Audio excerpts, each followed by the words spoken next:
아이고, 실례합니다. 뭔데 혼자 있습니다. 혼자 생활하시는 거예요? 예. 오늘 방송 때문에 일리 임시로 온 거는 아니죠? 예. 예.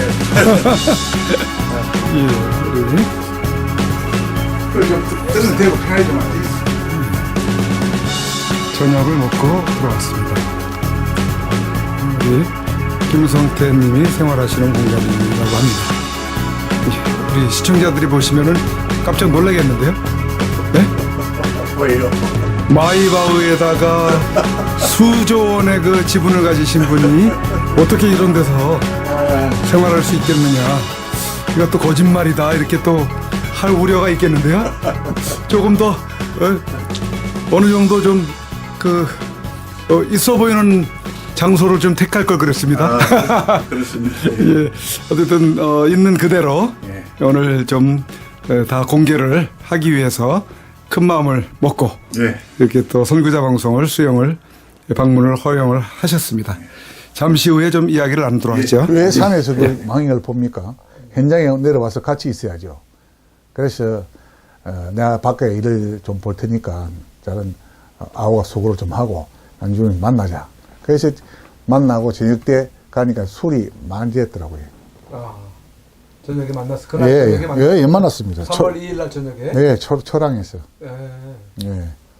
그래가지고. 무슨 얘기를 하던가요? 아니, 이제 술 먹고 행서수술하죠. 술이 취하면은 저 친구, 행서수술 많이 합니다. 아, 그래요? 예, 그러고, 우리 말로는 쿠스라구나. 주사. 예, 예. 주사했습니다. 그래서 먹여가지고, 네. 재웠습니다. 예. 아, 그렇군요. 예. 그냥, 이제, 뜰고, 네. 이제, 여기 보다시피, 이 캐싱이라 해가지고, 뜰은 그 구멍에 요 캐싱, 8m짜리를 박았습니다. 조금 더. 예, 예, 예. 8m짜리. 8m 예, 캐싱을 박은. 예, 캐싱. 이거는 두께가 1cm, 아주 두껍습니다. 네. 예, 캐싱을 딱 받았고, 이제, 그 굴을 완전히 확보한 거죠. 예. 무너지지 않게. 예. 근데, 그래서 흙이. 예, 예. 예, 예. 이렇게 박아놓고요. 예. 그래 놓고 이제 이걸 어떻게 이제 앞으로 진행할 것인가. 그래서 외부에 안 보이게끔 이거는 이후에 사진이지만은 제가 컨테이너를 여기다 딱 앉혀버렸습니다. 외부에서는 안 보이게끔. 네. 예. 그래가지고 이제 시간이 가면 따라 그럼 좋다. 이걸 어떻게 우리가 안을 볼 수 있는 방법을 연구를 해봐야 되겠다. 그래서 제가 자갈치에 나가서 일세로 맞춰러 가지고 갔는데 그 간판에 네. 신천지 백화점 그 옆에 일세로 맞춰러 갔는데 보니까 최상훈 스쿠 다이빙이 있고 최상훈 부산에 최상훈 스쿠버입니다. 내가 근데 정충제 도굴범으로 명함 파갖고 돌리는 바람에 창피스러워 가지고 지금 사스마린으로 바꾼 거요. 아, 이름을 바꾼 겁니까? 예. 근데 이름 걸고 장사한 사람이라. 또 무슨 또 다이빙이 그 신천지 백화점에 두 군데 있었습니다. 그래서 내가 물어봤어요. 아저씨 저 스쿠버 다이빙이 두 군데가 있는데 어느 사람이 잘합니까? 물어보니까 아유 당연히 최상훈이죠. 국내에서 뭐 완투 쓰리에 속합니다. 그러니까 그 사람들이 미국에서 내 이름을 대면 미국에서도 아는 미국 뭐 전 세계에서 내 이름. 그래서 최상훈을 만나게 된 겁니다. 아하. 예. 그 문제를 최상원 씨하고 한테 질문을 했더니 예. 어떻게 아는 사이냐 그랬더니 아니 어느 날 알지도 못하는데 예. 찾아왔더라. 예? 그렇게 이제 얘기를 예. 하시더라고요. 마침 가보니까 뭐 서해바다 지도를 놓고 그때 최상훈이는 서해바다 그 장산안이라는 초장 마룬가 그 배를 벌써 그 탐사하고 할 그런 어떤 시기고 이 계통에 상당히 호기심을 많이 가지고 뭔가를 진행하고 있었고 그래서 과거에 뭐 부산 뭐 문현동 뭐 감만동 뭐 등등 얘기를 듣는 차에 내가 이 내용을 가지고 와서 의뢰를 하니까 이 안에 그 뭐 잠수가 들어가든지 뭘 하든지 사진을 한번 찍어봐야 되겠다. 그래 좀 도와주시오. 그래서 최상훈이하고 만나게 됐습니다. 네. 그 사전에부터 알고 지내던 사이가 전혀 아니었나요? 예. 아, 참 최상훈 그 서장님도 그때 당시엔 참 지금 지나놓고 보면 참 너무나 운도 없었던 지지리도 운이 예, 없었네. 그때부터 이제 사실은 예. 어떤 우리의 인생에 어떤 고난이 시작되었다 봐야 되겠죠. 그래서 최상훈이를 만나서 한 게 방법은 있다. 그 이제 최상훈이하고 또 그 정충재를 인사를 시켰습니다. 아, 예. 예, 그래서 뭐 좋다 도와주겠다. 뭐 경비 얼마 든다 등. 그러면 자기가 당진에 있는 여기에 필요한 장비를 다 가져오겠다. 말 그대로 뭐 발전기 뭐 등등 해가지고 한 5톤짜리 2차 왔습니다. 예, 예, 2대.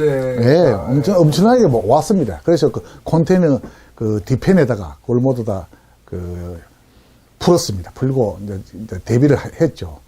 이제 그런 과정에 어저께 방송에는 이제 최상훈 그 사장의 그 정언으로는 네. 거기에 4월이라 되어 있는데 아, 좀 뭐 이렇게 조금 차이가 납니까? 예, 메모가 좀- 예, 예. 실제로 이게 카메라 최상훈이가 전문 바다 속을 촬영할 때 쓰는 그 카메라 있습니다. 수중 전문 카메라. 수중 카메라 있습니다. 그게 3월 25일 날 최초로 그걸 줄을 묶여가지고 내렸습니다. 내렸고 모니터를 보면서 내렸습니다. 아, 그러니까 3월 2일 날 3월 뚫고 바로 내리는 게 아니고 예, 예. 그 저기 잠수부를 그러니까 촬영을 할 사람을 물색을 하는 기간이 예. 좀 흘렀군요. 예, 그럼요. 그래가지고 최상훈 최상을 만나가지고 3월 25일 날 최초로였죠. 그래서 아까 어제 저녁에 보았듯이 카메라 내려가면서 그 캐싱 박은 그 파이프도 보이고 조금씩 내려가니까 암백 그거는 이제 그 600파이가 내려가면서 공합으로서 그 앞에 다이아몬드 그 금강석이 한 10개 붙어 있는 겁니다. 핀란드제인데 공합으로 때리면서 그러면 이제 그 이 슬러지는 모두 위로 다 올라옵니다. 이렇게. 그래가지고 이제 거의 16m 좀 내려가는데 저는 1시간 한 45분 정도 걸렸습니다. 저기 카메라가 내려가는데 아니, 카메라는 그거 뜯는데. 뜯는데 그래가지고, 카메라가 내려가는데요. 예, 예. 빨리 내려가요. 엄청나게, 이 앞에 둥치 하나가, 핀란드제 그 당시에 한 8천만 원 한다 그러더라고요. 그래서 아주 성능이 대단한 거죠. 그래가지고, 이제, 뜰피다, 이 말이죠. 뜰피었어. 그래서 그러하는 과정에, 뜰피는 과정에 풍 하고 뜰필 때, 이 물이 솟아오른 겁니다. 예. 그 옆에 그 케이싱으로. 예. 네. 옆에 케이싱이 아니고 그 옆에 그 적은 구멍으로 그래, 1월 구멍. 20일 날 뚫었던 예, 그 구멍으로. 공간 확인한 그 구멍으로 네. 물길이 솟아올랐습니다. 그러면 뭐 높이 올라올 만하네요. 예, 그렇죠. 600파이 저기 예. 로트를 밀어내리는 거니까. 예, 즉 말해서 여기는 밀폐된 공간이다. 그렇죠. 과학적으로, 물리적으로 보면은 물이 빠져나갈 수도 없고, 올 수도 없고. 그러니까 밀폐된 공간에 갑작스레 어떤 부피가 강하게 들어오니까 물이 그렇게 빠져나간 거죠, 공중으로. 예.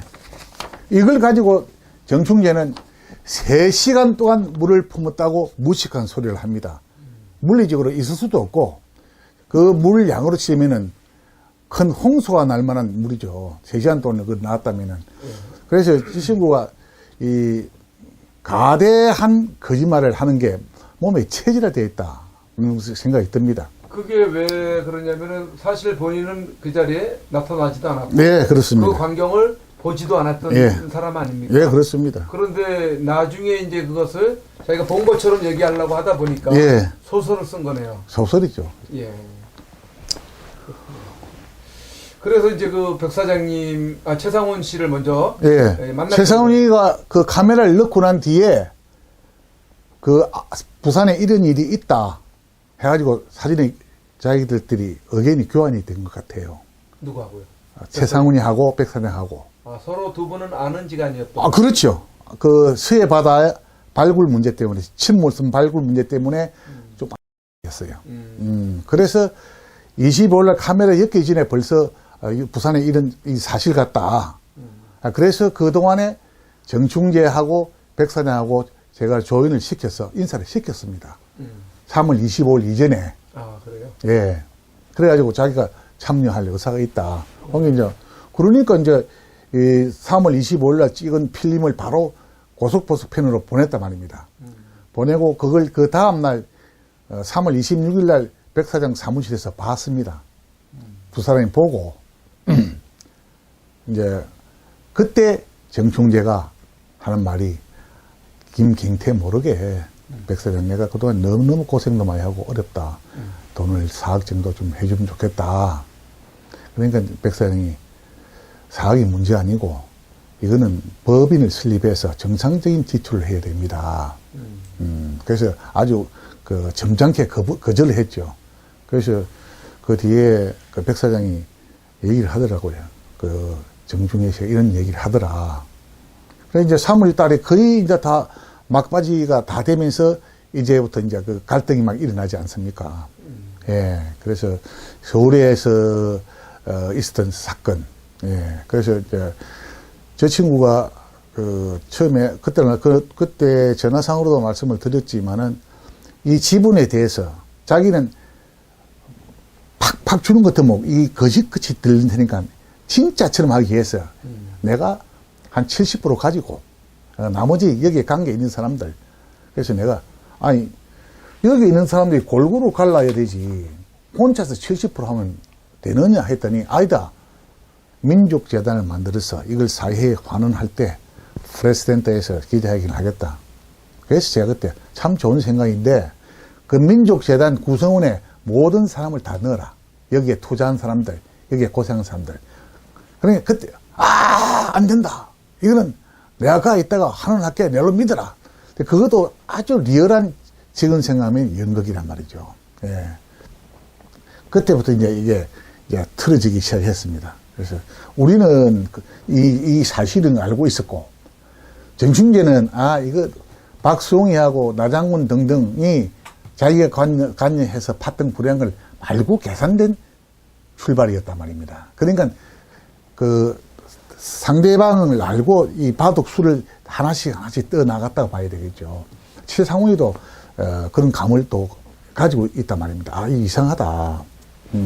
그래서 이제 4월 14일 날, 아까 차에서 오면서 언급했지만은, 아침에 나타날 것이다. 정몽군의 얘기가. 그래 기다렸더니 나타나가지고 싸움이 붙어가지고 파출소로 간 사이에 또 병원으로 진단실 간 사이에 자기가 듣고 온 인천 남바 사람들을 싣고 와가지고 열쇠 그 전문가를 떼고 와가지고 그 컨테이너 열쇠를 따고 이걸 하려다가 촬영하려다가 내가 아무래도 이상해서 현장을 뛰어가 보니 그 정충재는 밖에서 전화질을 해가지고 지금 들어가라.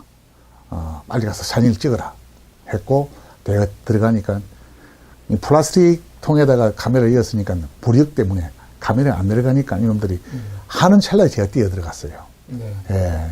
아까 그 들으셨죠. 그래가지고 이게 들통이 나고 그 투자를 하려고 하는 사람도 이 내용을 듣고 정말 감사하다. 큰일 날 뻔했다. 그러게요. 예, 30억 주기로 하고 30%를 자기가 지분을 받기로 했는데, 그래서 이런 어떤 내용인 줄 모르고 정충재라는 사람 말만 믿고 내려왔는데 미안합니다. 그래가지고 또 이놈이 해란이 돼가지고 4월 27일 날 새벽에 아까도 얘기 들었죠. 한 번 더 사람들 한 15명 데리고 와가지고 전기 용접기까지 동원해가지고 정문 철문을 부수고 이 컨테이너 박스 문도 자르고 심지어 아까 이것도 용접해 놓은 것도 이렇게 하는 것도 다 잘랐습니다. 이놈이 잘라가지고 사진 찍으려 하다가 이것도 실패로 돌아갔죠. 네. 그래서 이제 지금 그 많은 사람 초미의 관심으로 이 내용에 대해서 관심을 가진 그 국민들이 많습니다. 그리고 이제 그 태평 TV라는 곳이 그 언론의 본래 사명은 뭐 이 국민이 알 권리 알려주고 정확한 보도, 진실된 보도를 해야 되는데 오늘날 우리 선구자 방송에 항상님하고 제가 마주 앉아서 한 이 순간도 역시 그 사필 기정이다. 정충재의 주장이 옳았다면은 그게 사실이라면은 오늘 이런 자리에 앉아서 이런 얘기할 필요 없겠죠. 그렇죠. 예. 저는 그렇게 생각합니다. 그래서 그 당시 그렇게 모두 법적으로 44개월을 행을 살았는데 2006년에 정충래는 사기, 폭행, 무고 이렇게 제명으로 구속되어서 약 44개월 10년에 출소를 합니다. 1910년에 2010년에 출소를 하죠. 그래서 저희들은 이제 그 아픈 추억으로 저 기억의 저 밑바닥에 이렇게 던져놓았던 이 사건들이 오늘날 이게 뭐 국민들이 이상한 관심을 이렇게 가지고 야, 이 사실일 수 있나? 사실 같다, 아니다, 기다, 맞다, 틀리다. 뭐 이러한 논쟁이 일어나고 그 정충재의 그 행위를 제가 한 2년 동안 그 같이 생활하면서 그 사람의 습성과 그 사람의 어떤 내용을 누구보다 잘 알 수 있는 사람인데 그렇지 않습니까? 어떤 일을 한 10년 동안 하면은 어떤 일이라도 어느 경지에 도달할 수 있는데 정충재는 이 내용을 가지고 한 약 18년 거짓말부터 시작해 거짓말만 한 18년 되니까 우리가 쉽게 말해서 거의 경지에 도달했다. 이제 관성이 붙었다 말입니다. 말만 놓으면은 이건 내가 작동이 얘기 그러니 창조력이 굉장한 사람이다. 이제 그 얘기꾼이다. 그러니까 거짓말을 제조하는 공장장이다. 제가 이렇게 그래서 제 양반이 지금 미국에서 벌이고 있는 작태를 보면은 자기가 감독하고 각본 쓰고 그다음 자기가 또 주연하고 거기다가 김일성 교수의 그 조연까지 합해가지고 엄청난 그 자기들로서는 목적을 달성할 것 같지만은 그게 사회적 입장에 볼 때는 엄청 범죄 행위거든요. 범죄 행위고 기만 행위고 이 사회의 불신을 조정하는 행위고 그래서 저는 지금 그 얘기가 좀 두서가 없을 수도 있지만은 매체를 통해서 한나라 대통령이 뭐 잘하든 뭐하든 건 둘째 치더라도 대통령이 자기 동료 노무현 대통령을 죽였다. 그리고 범죄자다. 대통령을 이 새끼 저 새끼 이런 어떤 그 불청 다수가 보는 그런 어떤 TV를 이 방송을 통해서 저렇게 무자비한 그 은행을 하는데도 왜 저걸 그대로 방치하고 있는가? 예. 왜 그런 어떤 그 방송을 내보내는 태평 TV라는 곳을 그대로 묵과하고 있는지 도저히 제 상식으로서는 이해가 가지 않습니다. 예. 그래서 이제 앞으로 며칠 있으면은 미국에 오스카 상이 주지지 않습니까? 영화계에. 예. 아마 내가 볼 때는 정충래는 거기에 가면은 각본상, 감독, 주연 충분히 받을 수 있는 자격이 있다. 예. 왜냐하면 워낙 리얼하게 연기를 하니까. 예. 그래서 저도 이제 그런 얘기를 합니다만은 저 친구 차라리 시나리오 작가나 아니면은 연극을 배우를 했으면은 그 나름대로 성공적인 인생을 살 수 있는 사람이 아닌가. 정충재 씨가 이제 제일 그 형제들 중에서 마지라고 그랬죠? 예, 그렇습니다. 마지인데 그 동생이 몇 사람 있다면서요? 정관재, 정인재, 정성재, 다 5명인데. 오형제예요? 예, 오형제인데, 이제 정인재는 그 문화원 그 옛날 방화 사건의 그 주역 중에 한 사람이고, 예, 그렇습니다. 미 문화원 방화 사건 있었죠, 부산에서. 예, 운동권 출신인데, 예, 그 지금은 성공했습니다. 그래서 형제간들이 뿔뿔이 다 각자 흩어졌습니다. 왜? 한 집안에 형이라는 사람이 저런 그 양아치 같은 또 페르나적인 그 행동을 하니까 모든 사람들의 지탄을 받고 있지 않습니까? 그러니까 참 가슴 아픈 일이죠. 그래서 정충재의 말로가 참 그 눈에 보이는 듯한 그런 생각이 듭니다. 만약 저렇게 계속해서 거짓 선동, 그리고 기만, 그리고 결과적으로 주어지는 것은 스스로 그 자기를 단죄하는 부메랑이 곧 자기 목을 칠 것이 아닌가 저는 그런 생각이 듭니다. 그 동생 둘이 그 자기 형을 감옥 보내는데 동의를 했다면서요. 그게 2002년에 네. 이제 이 사건이 이제 허구다. 그래서 저희들이 이제 소를 제기할 때 자기 행위하는 거 보니까 정말 과거에도 그 행위란 사람이 동생들을 이용해서 이 돈 문제를 많이 괴롭힌 사람들입니다. 그래서 하는 거 보니까 틀렸거든. 이 행위로서 도저히 있을 수 없다. 많은 사람들, 제가 약 3억 원의 그 피해를 봤는데, 그러니까 그 동생들도 정충제를 고소하는데 모두 도장을 찍었습니다. 행제관이, 피를 나누는 행제관이, 이건 도저히 있을 수가 없다. 그래서. 그러니까 거기에 그렇게 동생들도 자기를 감옥 보내는데 동참을 하고, 예. 금을 빼돌리는데 그렇게 참여를 했다. 이렇게 얘기하는 거 아닙니까? 그러니까 이제 그 정충제 얘기는, 예. 나중에 그 동생 두 사람도 결국 자기 행의 새치 햇바닥에 다시 또 넘어갑니다. 너가 바보들이다. 너 지금 없을 때 밤에 그거 다 금을 다 도구로 해갔다 아이가. 그걸 모르나. 그래 이제 그 비글한 애로 정관제 같은 그 동생한테는 정관제는 정충제를 그 신고도 한 사람입니다. 그 뒤에 신고 기소 중지되어 있을 때 신고도 하고 정충제가 그 글 쓰고 하는 월명산방이라고 산청에 거기다 불도 질린 사람입니다.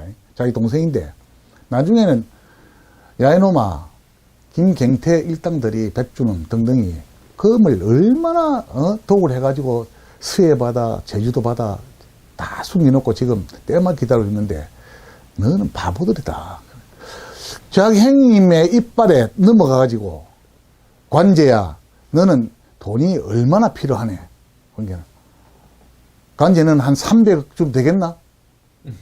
그러니까 자기 형님이 너무나 진지하게 이렇게 하니까 또 거기 또 정관제는 또 넘어갔습니다. 근데 그 3년 전에 그 문재인 대통령 그 국회의원 시절 때 사무실을 점거했던 정성재 그 넷째 동생은 내가 판단할 때도 뉴스를 보고 깜짝 놀랐습니다. 저 친구는 그 별명이 의리의 사나이 돌쇠거든. 그래 저하고도 저를 형님 형님하고 따랐던 친구인데 저 친구가 왜 저런 짓을 했지? 그래서 유추해 보니까 저 친구가 이혼을 하고 어려운 지역에 그 정충제의 사주에 또 넘어갔습니다. 유명 정치인의 사무실에 난입한 한 남자가 난데없이 인질극을 벌이기 시작했습니다. 경찰과 소방 인력이 출동해 조심스럽게 접근하는 가운데 1시간 만에 인질범이 제 발로 문을 열고 나와 경찰에 체포됩니다. 대체 왜 이런 일을 벌인 걸까요? 경찰서 보고로 가서 얘기하겠습니다. 원하시는 게 뭡니까? 감사합니다. 어떤 거 원하세요? 지금 그러니까 이제 정충제가 왜 저런 일을 벌리느냐. 지금 이제 그 TV 시청하신 분들이, 태핑 TV 시청하신 분들이 알아야 될 것은 정충제가 왜 끊임없이 문현동 금 사건에 대해서 사실이냐 얘기하는 이유는 딱 두 가지가 있습니다. 하나는 정충제가 그것으로 인해 가지고 수십 명의 사람들한테 약 제가 추선할 때 20억부터 30억의 돈을 챙겼습니다. 그러면은 그 돈을 받을 때는 내가 금을 찾으면은 이런 조건으로 금을 돌려주겠다 하는 조건을 붙여가지고 했기 때문에 그 사람들이 투자를 했는데 그 사람들이 자꾸 이렇게 왜 넣느냐 하니까 문현이가 뒤에서 컨트롤하고 금을 다 훔쳐갔다. 이것들이 도구를 해갔다. 이걸 자기가 계속해서 주장함으로써 그 사람들의 어떤 그 요구, 변제, 모면하기 위한 하나의 수단이고 또 더 중요한 것은 자식 사랑하지 않는 우리 아버지가 있겠습니까? 근데 자기 아버지가 반사회적 저런 어떤 행위를 했다고 했을 때 자기 딸이나 자기 아들 또 이제는 그 사위나 며느리가 본인을 어떻게 생각할 것인가. 그래서 저 친구는 아마 끝까지 아닌 것을 기라고 주장할 것입니다. 즉 말해서 16세기 갈릴레오가 한 얘기 있지 않습니까? 그래도 지구는 돈다. 근데 벌써 우리는 지구가 돈다는 것이 그게 아니란 것이 확정됐는데도 저 친구는 지금도 천동설을 주장하는 놈과 똑같은 행태란 말입니다. 내가 볼 때는. 그거 얼마나 웃깁니까? 그래서 아마 그 가장 괴로운 사람은 정충계 본인이라고 저는 생각합니다. 왜? 계속해서 거짓말을 양산해내야 되고, 남을 속여야 되고, 가까이 있는 사람들을 기만해야 되고. 그러니까 그 짓도 참 보통으로 그 인내가 요구하는 일이 아닐 건데 참 어렵게 세상을 살고 있다. 그 자기 인생에 대한 통찰력이 부족해서 그런지 나는 더 이상 이것 아니면 갈 곳이 없다. 계속 주장해야 된다. 그래서 요즘은 애국단체의 힘을 빌려가지고 박근혜 대통령을 운운하면서 정권이 바뀌면 면죄부나 받으려고 하는 그런 계산까지 넣어서 미국에서 방송한 걸 보니까 뭐 태극기 부대, 애국단체 운동에 대해서 저게 적극적으로 지원하는 것처럼. 그래서 내가 볼 때는 거기에 쏘가 나갈 사람이 얼마 없지 않다. 얼마 없다. 그 수도 이제는 다 되어 가고 있지 않느냐. 저는 그런 판단이 듭니다. 그래서 그 자기 어머니가 그 2000년에 아팠을 때 그 자기 고향 남해에서 제 차를 모셔서 진주 도립병원에 모셨거든요. 그래서 그 뒤에 자기 형하고 나하고 사이가 터졌다는 얘기를 듣고 너 형이 와 저런 짓을 하네. 그 김 사장이 그런 사람이 아닌데. 그래서 자기 어머니도 참 자기 자식에 대해서 안타깝게 생각했고, 그리고 자기를 그 세상에 태어나게 해준 어머니의 그 부고를 받고도 그 며느리나 본인 정충계는 그 참석하지 않았습니다. 장례식에. 어머니가 돌아가셨는데도? 그럼요. 예. 그래서 이제 그러니까 동생들도 참 형이 형 같아야 행위를 할 건데 참 부끄럽다. 그 얘기도 또 있지 않습니까? 동생의 카드를 썼는데 그 카드를 왜 김성태 제가 그 2000년 일입니다.